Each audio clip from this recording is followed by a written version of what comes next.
सोमनाथ मंदिराची प्रतिष्ठापना देशाच्या राष्ट्रपतींच्या हस्ते झाली होती।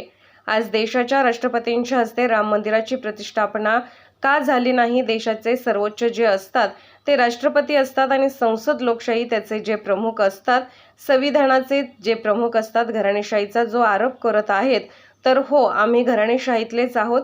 मला अभिमान आहे की मी बाळासाहेबांचा पुत्र आहे। ज्याला त्याला आईवडिलांचा अभिमान वाटतो घराणेशाहीबद्दल तुम्ही बोलत असताना मी नाही चालणार, नाही ही एकाधिकारशाही चालणार नाही आणि हीच एकाधिकारशाही आपल्या देशाच्या मुळावर आलेली आहे। आज अशोक चव्हाण तिकडे गेले, आमच्यातले काही तिकडे गेलेले म्हणून सकाळपासून मी सर्व सभेमध्ये सांगत आहे।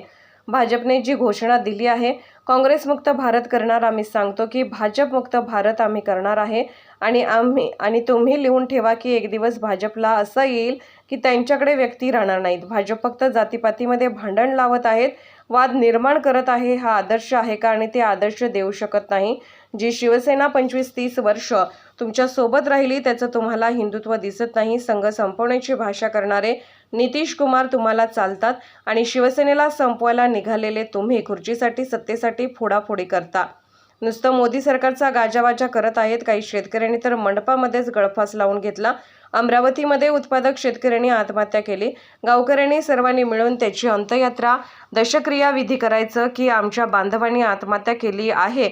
आपण या अतिवृष्टी झाली, दुष्काळ झाला की त्यांची गावे येत नाहीत, शेतकऱ्यांना न्याय मिळत नाही। 1 रुपयात पीक विम्याची घोषणा करतात परंतु शेतकऱ्यांपर्यंत अजूनही पोहोचत नाही, अशी टीका यावेळी माजी मुख्यमंत्री उद्धव ठाकरेंनी कन्नड येथील जाहीर सभेत केली। राष्ट्रपती तेव्हा का नाही बोलवलं गेलं? आज आपल्यावरती जे काही ते आरोप करतात घराणेशाही घराणेशाही, होय मी घराणेशाहीचा आहेच, आता मी घराणेशाहीचा आहेच आणि मला अभिमान वाटतो मी बाळासाहेबांचा पुत्र आहे म्हणून। आई वडिलांचा मला अभिमान आहे। त्यांना जर का त्यांच्या आई वडिलांचा अभिमान वाटत नसेल तो त्यांचा प्रश्न आहे, पण मला माझ्या आई वडिलांचा अभिमान वाटतो। आणि घराणेशाहीबद्दल तुम्ही बोलत असताना आम्ही जो लढा देतो तो एकाधिकारशाही विरुद्ध। ही जी काय एकाधिकारशाही आहे, मी आणि मेच फोटो काढताना सुद्धा माझ्या आजूबाजूला कोणी असता कामा नये, मध्ये कोणी आलं तर त्याला सांगतात बाजूला हो। ही एकाधिकारशाही ही घराणेशाहीपेक्षा जास्त घातक आहे आणि ती आपल्या देशाच्या मुळावरती आलेली आहे। तुम्ही वल्गना खूप करा 400 पार। आज अशोक चव्हाण तिकडे गेले, आणखीन काही त्यांच्यासोबत जाते, आमच्यातले काही तिकडे गेलेले। म्हणून मी सकाळपासून सगळ्या सभेत सांगतोय, भाजपाने जी एक घोषणा दिली होती काँग्रेस मुक्त भारत, काँग्रेस मुक्त भारत तर करताच येत नाहीये, उलट काँग्रेसमध्ये एवढी लोक ती घेत आहेत, एवढी लोक घेत आहेत की जसं पाक व्याप्त काश्मीर आहे तसा काँग्रेस व्याप्त भाजपा होणार आहे। सगळीकडे काँग्रेसवाले, जुने काँग्रेसवाले। आणि मी सांगतो तुम्ही लिहून ठेवा की एक दिवस सुद्धा भाजपामध्ये असा येणार आहे की भाजपाचा जो अध्यक्ष असेल तो पूर्वीचा काँग्रेसवाला असेल, तो काँग्रेसवाला भाजपाचा अध्यक्ष होईल। कारण भाजपाने पेरलं काहीच नाही, पेरला फक्त द्वेष। नुसतं जातीपातीमध्ये भांडणं लावायची, धर्माधर्मामध्ये भांडणं लावायची, आगी लावायच्या आणि त्याच्यावरती यांच्या पोळ्या भाजून घ्यायच्या।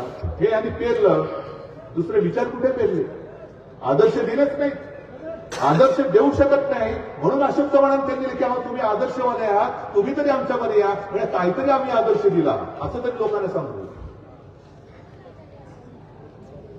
पण दुसऱ्याचं फोडून घ्यायचं, घरं फोडायची, पक्ष फोडायचे, पक्ष चोरायचे, मित्रांना बघा जायचा। जी शिवसेना 25-30 वर्ष तुमच्या सोबत राहिली होती, तुम्हाला संघमुक्त भारत बोलणारा नितीश कुमार चालतो, पण हिंदुत्ववादी शिवसेना चालत नाही। शिवसेनेला तुम्ही संपवायला निघाला, अरे चला संपवायची हिंमत असेल तर संपून दाखवा, संपून दाखवा।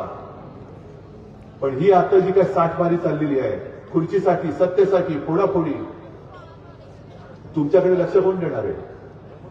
मी लढतोय तर तुमच्यासाठी लढतोय, शेतकऱ्यासाठी लढतोय, माता भगिनींसाठी लढतोय, गोरगरिबांसाठी लढतोय, तरुणांसाठी लढतोय, महाराष्ट्रासाठी लढतोय। या अंबादास तुम्ही बोलत होतात, चंद्रकांतजी तुम्ही सांगत होतात, गेल्या वर्षभरामध्ये मराठवाड्यात किती शेतकऱ्यांनी आत्महत्या केल्या आकडा काढा। चला माझं आव्हान आहे, मराठवाड्यामध्ये हे दळबदरी सरकार आल्यानंतर आत्महत्या किती शेतकऱ्यांनी केल्या आणि मोदी सरकार म्हणून जो काय डांगोरा पिटताय त्या मोदी सरकारने मराठवाड्यामध्ये नोकऱ्या किती दिल्या? मला सांगा, आकडे कोणाचा मोठा होईल? शेतकऱ्यांच्या आत्महत्या वाढत आहेत, संभाजीनगर जिल्ह्यामध्ये होत आहेत, सगळीकडे होत आहेत. एकतर कुठेतरी बातमी आली तो उपोषणाला बसला तर शेतकरी त्याने त्या मंडपामध्येच गळफास लावून घेतला. दुसरीकडे अमरावतीमध्ये संत्रा उत्पादक शेतकऱ्यांनी आत्महत्या केली. मग त्या गावकऱ्यांनी सगळ्यांनी मिळून त्याची अंत्ययात्रा त्या प्रांत कार्यालयात केली आणि दशक्रिया विधी करायचं ठरवलं. हे तुमच्या मेहनतीवरती, तुमच्या पैशावरती स्वतःचा डांगोरा पिटणारे हे जे काही एकाधिकारशाही आणि हुकुमशाह आहेत, त्यांना छत्रपतींच्या काळाची आठवण करून देण्याची आज गरज आहे. काही वेळेला ते जे काही संकट आलं होतं, संपूर्ण देश जणू काय आता संपल्यात जमा होता आणि तेव्हा छत्रपती शिवाजी महाराज एकमेव असा मर्द उभा राहिला. आग्र्याला जाऊन सुद्धा झुकला नाही, उलट आग्र्याहून परत आल्यानंतर त्यांनी हिंदवी स्वराज्याची स्थापना केली. त्या इतिहासाची पुनरावृत्ती ही करण्याची आज आवश्यकता आहे. आणि मला खात्री आहे तुमच्यामधला जल्लोष आणि तुमची उपस्थिती बघितल्यानंतर उदयजी मला इकडे प्रचाराला यायची गरज नाही. मी इकडे प्रचाराला येणार नाही, प्रचाराचं काम तुम्ही करायचं. पण मी लोकसभेच्या माझ्या खासदाराच्या विजयाच्या आणि पुन्हा एकदा माझ्या इथल्या आमदाराच्या विजयाच्या सभेला मात्र नक्की येणार. तर तुम्ही जरा मला हात उभा वरती करून देताय वचन की काही झालं तरी हा हात नुसता असा हात नाही, मला बोट पाहिजे, बोट, एकजुटीची बोट. या मुठीने आता आपल्याला दिल्लीची मस्ती उतरवायची आहे, नव्हे ते दिल्लीचं तख्त, महाराष्ट्राची बोट त्याच्यावरती आपटल्यानंतर कशा ठिकड्या उडणार आहेत त्या आपल्याला दाखवायच्या आहेत. ते तुम्ही दाखवल्याशिवाय राहणार नाही ही खात्री बाळगतो. सर्वांना धन्यवाद देतो. जय हिंद, जय महाराष्ट्र.